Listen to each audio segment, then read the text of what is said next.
Today's daf we're going to be learning is Chullin daf kuftet. We're going to get started with a quick review of the end of yesterday's daf.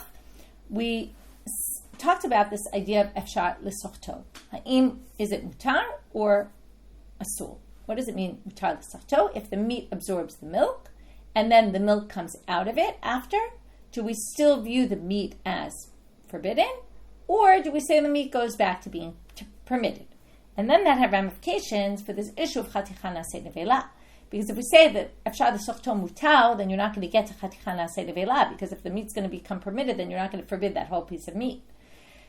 So then we said that the idea, and there was a machloket whether efshar l'sochto was mutar or asur. There were 3 amorim this way, 3 amorim that way, and then we said that this is actually a machloket tanaim, and they bring a machloket between Rabbi Yehuda and the rabbis about our case where milk falls into meat, and then the meat is with other pieces of meat. And it says, since the meat, Rabbi Yehuda says, since the meat got flavor from the milk, the meat becomes a nevela, meaning it becomes completely forbidden, that piece of meat.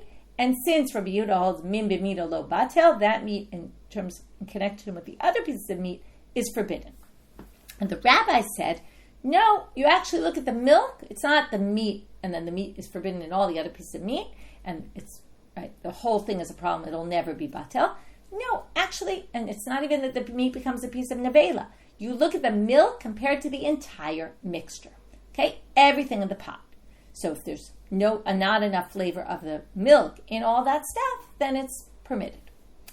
To which Rebbe had said, I agree with Rabbi Yehuda if you didn't mix it or didn't cover it, and I agree with the rabbis if you mixed it and covered it. So now we're trying to figure out both of those statements of Rebbe, what he means. I agree with Rabbi Yehuda in what case, and I agree with the rabbis in what case. We're going to see exactly what, and how this connects with our issue of showing there's a machloket tanaim of efshar l'sochto mutar or asur.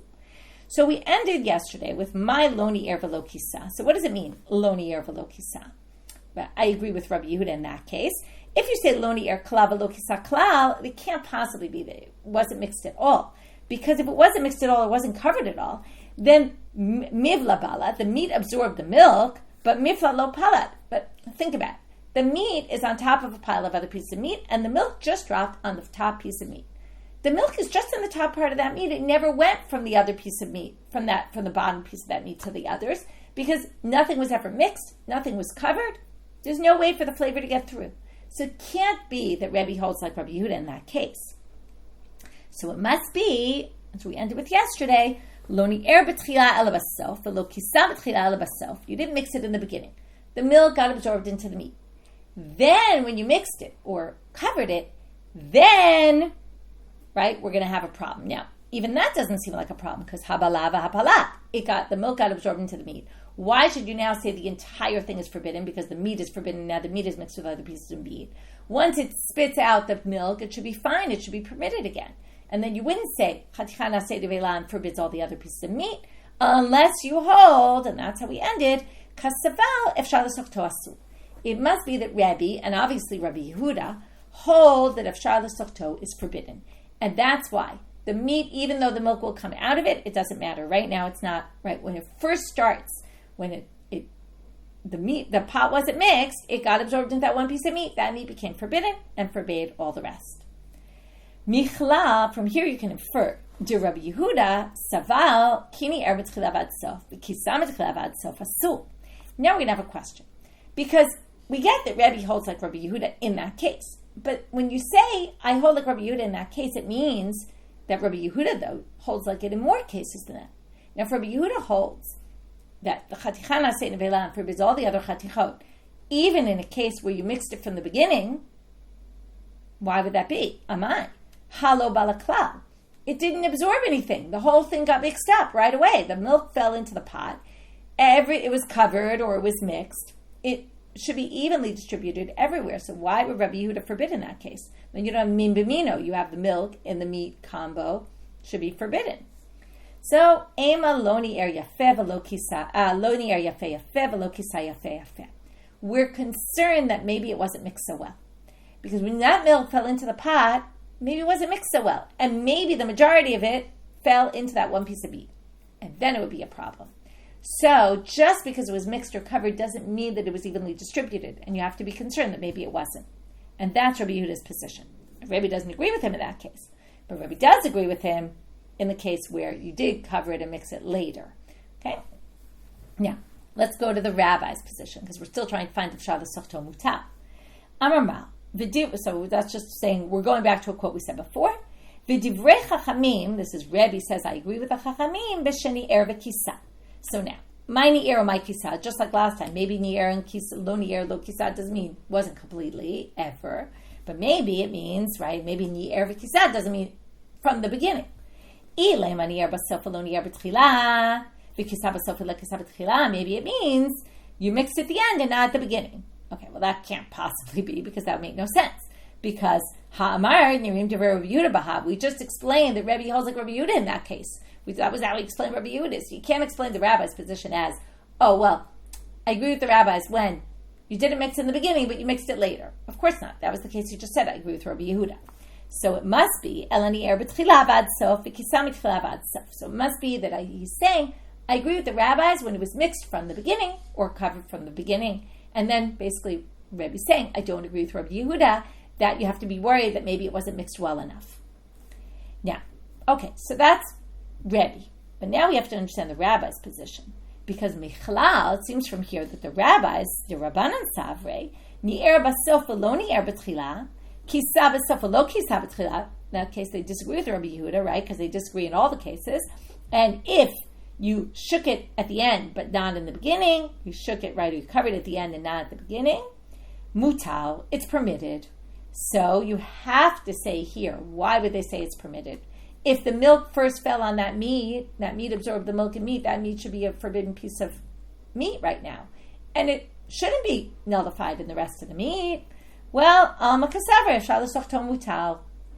they must hold that since you can squeeze out the milk from there, they must hold that if you could squeeze out the milk later, then the meat is not forbidden. And that's why he doesn't forbid it. And even though in the beginning it wasn't covered, and later it was covered, at the beginning it wasn't mixed, and later it was mixed, he says that's fine, because in the end it's going to come out of that meat.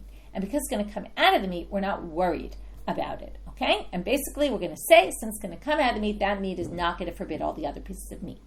And that's how we explain the machloket, and now we see it's a machloket tanim exactly like we saw before between the Amoraim, same machloket between Rabbi Yehuda and the rabbis. Okay, but from here until we get to the next Mishnah, which is at the bottom of Amud Aleph, we're going to have a suggestion that maybe that's not the machloket. So, Amarle Rav Achami Difti the Ravina. Maybe Rabbi Yehuda and the rabbis are not disagreeing about that. Maybe they all think Efshar l'sochto is forbidden. And this piece of meat is definitely forbidden according to both of them. What's their machloket? When you have two of the same items. In other words, what happened? The milk fell into the meat is forbidden no matter what. Now the question is, can that meat be nullified in all the other pieces of meat? There has to be obviously 60 against that whole piece of meat. But the rabbis say, the rabbis say yes, it could be nullified. If you have 60 times the meat and I guess the sauce against the meat, it's totally fine. And Rabbi Yehuda says, no, min b'mino lo batel. Once that piece of meat is forbidden, there's nothing to talk about. All the pieces of meat are forbidden. So that's what he suggests. To which the Gemara rejects it and says, what are you talking about? Hi, my. How can you explain it that way? And first they're going to say why it makes sense to explain it. And now they're going to go back to the words of Rebbe. Rebbe, you said, I agree with Rabbi Yehuda in this case, and I agree with the rabbis in this case. Okay? So that line is only going to work according to interpretation number one, and you'll see why in a minute. So, if you say that the rabbis, and we didn't really talk about this, but the rabbis theoretically would agree with Rabbi Yehuda that if that one piece of meat was forbidden, it wouldn't be nullified in all the other pieces of meat. They agree on the min b'mino issue. They just disagree because they don't even think that piece of meat became forbidden because Efshar l'sochto is permitted. So, if you think that, okay, if you say that the machloket is Efshar l'sochto, and they agree with min b'mino, but Efshar l'sochto pliki, hainu deka'amar Rebbe, niverim divrei Rabbi Yehuda b'ha v'divrei chachamim b'ha. And we already explained this really. It's why they said, I agree with Rabbi Yehuda in this case, where it wasn't mixed and it was only mixed at the end. But I agree with the rabbis when it got mixed from the very beginning because I'm not really worried about, maybe it wasn't mixed well enough. Okay? And then I'll go with the rabbi's position. That makes perfect sense. But, if you're going to say everybody forbids Efshar l'sochto, but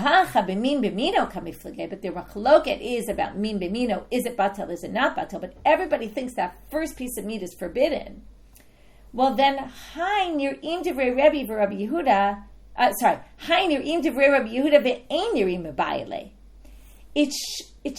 Rebbe should have said, according to this interpretation, I agree with Rabbi Yehuda in this case, and I don't agree with him in this case. Why is that? Because what Rebbe's saying, when he says, I agree that when it fell in right at the beginning, I think that the meat, that it's 60 against the milk. But that's not what the rabbi said. In other words, he's not actually holding like the rabbis in that case. Because the rabbi says, in that case, it's 60, if it was mixed right away, it's 60 against the meat.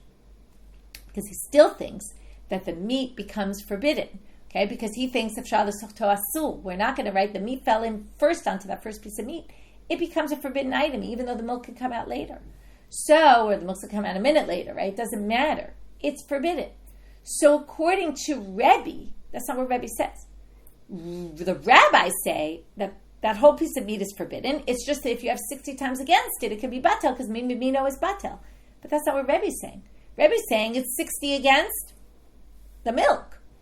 So Rebbe doesn't actually agree with the rabbis. It's that Rebbe agrees with Rabbi Yehuda in min b'mino, right? That min b'mino is not batel. And if you covered it later, I'm going to agree with you that this meat is not nullified.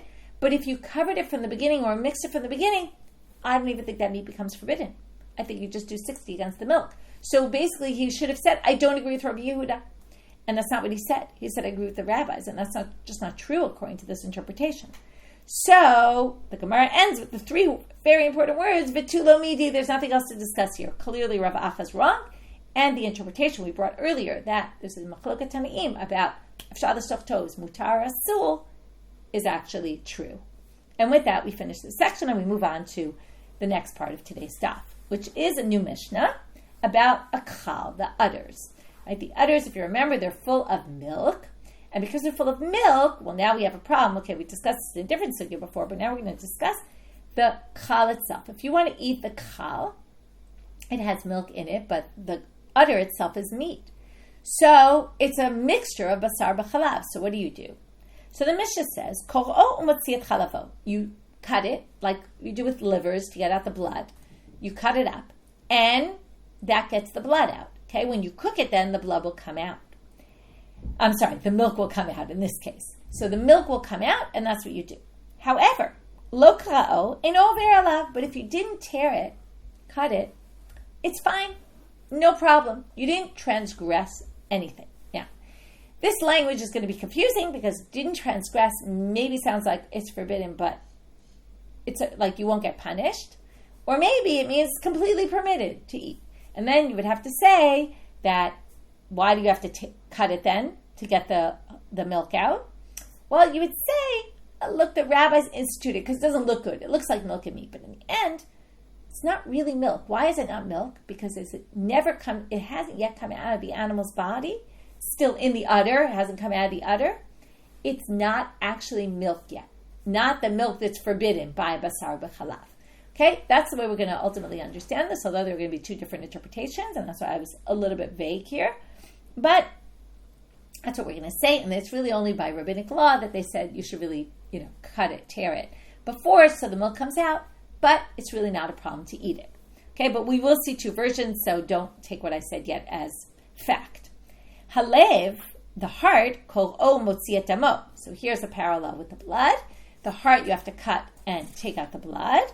Lo kra'o eino over alav. If you didn't tear it though, cut it, well, also, you didn't transgress anything.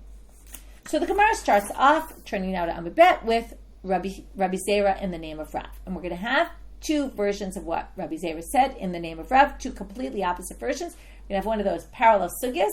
What we're going to do is, in version number one, we're going to bring his opinion. We're going to bring our Mishnah to raise a difficulty with it, resolve it, then bring another source to prove it, to support it, and then reject the support. And then we're going to bring the Rav said the exact opposite, and we're going to bring the Mishnah to support, and then the Braita to reject. But both times we're going to again reinterpret them, so that won't be a support and that won't be a rejection. Okay, and then we'll end with a Braita that supports the first version, which is the one I kind of explained the Mishnah based on. Amar Rabbi Zera Amar Rav, Eino over alav umutal. So you don't transgress it, and it's even permitted. V'hanan snam. Wait a minute. Okay, so this is the kal. If you eat it with the milk inside, it's not a problem at all. V'hanan snam eino over alav. But doesn't it say you don't transgress anything? But that makes it sound like mi averhu delo aver. Well, you didn't go against a Torah law, let's say by getting a punishment for it. Ha'isureika, but it is still forbidden. Well, no, you don't have to read it that way, because you could say like this. Remember, there were two parts of the Mishnah. There was the udder and there was the heart. And the udder with the milk and the heart with the blood. Bidinu disur namileka. Now, you could theoretically say that there's really, or you really could say, not theoretically, you really could say that there's no prohibition. So I did buy the mitnei seifa, halev koro mutzietamo, because they wanted to say in the last part. Well, the heart, though, it is a problem. If you didn't, okay, halev koro mutzietamo, but lo kra'o eino over alav. But if you didn't, then you don't transgress. There, you're basically not. You're not going to get a punishment for it. But ha'isureika. But it is forbidden. So because in the heart case they wanted to say it is forbidden, well then they just match the language of the first case. Okay, therefore tananami reisha eino over alav. So in the reisha they just used it to keep the Mishnah in the same language. But it's really for the second part that they said it. Now, this is actually confusing because you would think that if there was a different law in both, they would distinguish it specifically. But their theory is, no, it didn't need to use that. Don't take the language too seriously in the first part because it's just matching from a literary perspective the language of the second part, but really they're different. Okay? So, attempt to disprove Rav from the Mishnah, but we rejected the attempt to disprove it. Now, lema meseale. Let's try to support this from Hakal koro motziet chalavo. The kal, you tear it and take out the chalav. Lo kra'o eino over alav. But if you didn't do it, you don't transgress anything. Halev koro motziet amo. Okay, now here's the comparison. The heart you tear and take out the blood. Lo kra'o kra'o la'achar bishul mutal. If you didn't tear it, well, it sounds like you can't eat it until what? Even after you cooked it, you tear it then. Okay? And then it's mutar, meaning the heart, it's not enough not to tear, and it sounds like the udders would be enough even if you didn't tear it. Now, so that's their assumption. Leifu to buy kriya, the heart needs tearing even after cooking it, aval kalo by kriya, but the udders don't, and there would be a good proof for Rav. However, the Gemara says, what do you mean? You could read this differently. Dilma leifu to sage lebe kriya. Maybe the heart, after you cooked it, you still have a way to save it. You could still tear it after cooking and get some of the blood out. But maybe the kal is worse. And tearing it after bishul is not even going to help you. That's not even enough. It has to be torn or cut before bishul. So, before it's cooked. So, maybe it's even more stringent. So that didn't prove Rav at all. Okay, moving on to the second version. So, like I said, it's a zero-sum game where we end with no proof, no rejection. Some people say, and you already know where we're going, Amar Rabbi Zera Amar Rav, Eino over alav ve'asul. You don't transgress anything, but it is forbidden.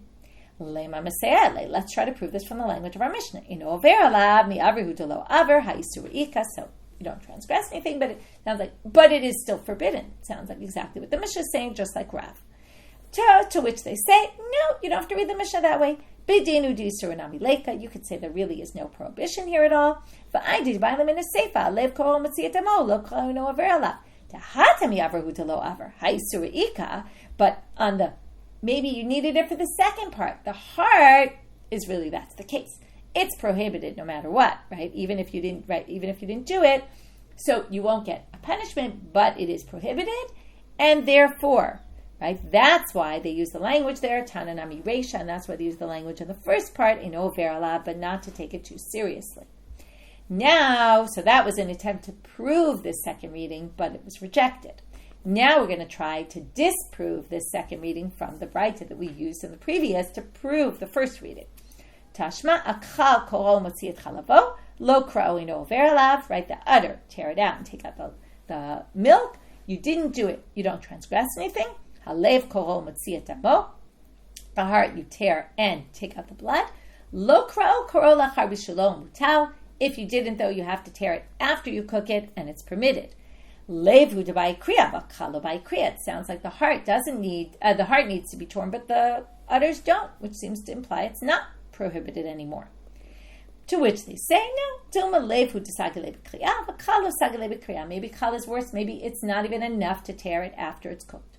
So with that, like I said, zero-sum game. We have two opinions of Rav. Is it still forbidden, or is it not forbidden at all? Version 1 was it's not forbidden at all, and now we're going to bring a braita to support that one. Tanya Kalishna Kama, here's a braita to support the first reading of Rav, the Lishna Kama de Rav. Chal shebishlo b'chalavo mutal. If you cook a chal in its milk, it's permitted. Okay, there you have it pretty clearly. Keva shebishla b'chalava asul. But if you cook the stomach with its milk, what milk does the stomach have? Well, if the animal drank milk and then was killed, and there's milk in the stomach, you have to take that out. Okay, so what do you see here? It's clear that the chal is permitted, even though the keva, which wasn't our topic, is forbidden. Now, the Gemara just wants you to know, okay, ma fresh ben zel lezeh. What's the difference? And this really gets to what's the reason. I kind of told you when we learned the Mishnah, zeh kanus b'me'av, v'zeh in kanus b'me'av. The one in the stomach is already collected in the stomach. It's milk that came out of the animal's body and then got collected. It was in some other animal's body. The animal drank the milk, and it went into its body, and now it's in its stomach, and that's milk. That was milk that's in its stomach. But but the other one is not. This is milk that hasn't come out yet. It's not even called milk yet, not forbidden milk to be with meat. So, because it hasn't even come out, this is similar, by the way, I think anyway. I thought in my head to compare it to the ubar, the fetus. When it hasn't come out yet, it's just part of the mother's body. This is just part of the animal's body. It's not milk like it's in its mother's milk, right? It's not coming from somewhere else. It's from inside the body. That's not actually milk. And again, you have to say, and then Rashi says this, that the rabbis forbade this, okay? That the rabbis came and said, look, it doesn't look good to have milk and meat, so we shouldn't do this. But it's actually really permitted.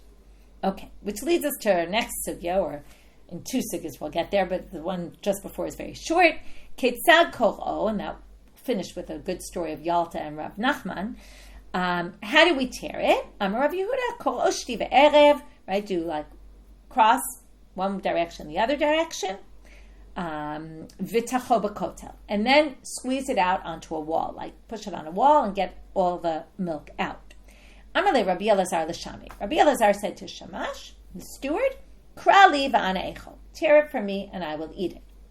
My kamash malam, matnitini. What's he trying to tell us? It's a Mishnah. Tear it, okay, to get the milk out. What was he trying to say? Ha kamash malan. He wanted you to know that he disagreed with Rabbi Yehuda. Delobi yinan shtiva erev v'tachol b'kotel. All he said is tear it. He didn't say you have to tear it in two directions and you have to push it up against the wall. No, he didn't say any of that. He doesn't think you need it. Okay, with that, we're going to end with our Yalta Rav Nachman story. If you remember, Yalta is the daughter of the Reish Galuta, the exilarch, and she's married to Rav Nachman. And there's the famous story with the wine, all the 400 barrels of wine. Anyway, we're not going to get into that one today. But Amar le Yalta le Rav Nachman. She was obviously a very smart woman, and she says to Rav Nachman the following thing. Michti kol da asr lam rachmana sharalan kavate.